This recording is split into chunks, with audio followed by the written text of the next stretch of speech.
To use ChatGPT with Siri on iPhone, start by opening the Shortcuts app, which comes pre-installed on your device.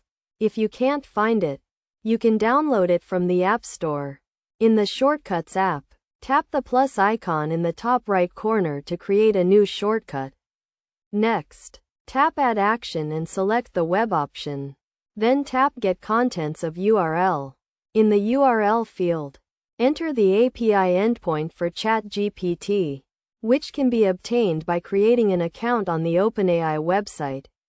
After entering the API endpoint, you need to add your API key to the URL. You can do this by tapping the Add Parameter button and selecting the API key option. Now, go back to the Shortcuts main screen and tap the plus icon again to add another action. This time, select the text option and then tap Speak Text. This will allow Siri to speak the response from ChatGPT. To use Siri with your new shortcut, go to the Shortcuts main screen and tap the share icon. Then, select the Add to Siri option. You will be prompted to record a phrase that will trigger the shortcut.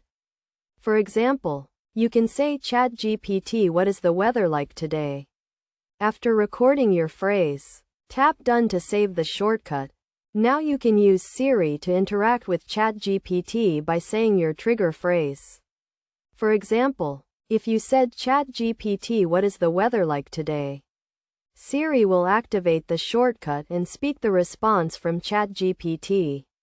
Keep in mind that to use ChatGPT with Siri, you need to have an active internet connection and a valid API key from OpenAI.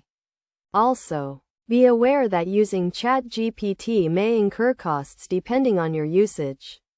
So make sure to review the pricing plans on the OpenAI website before using the service.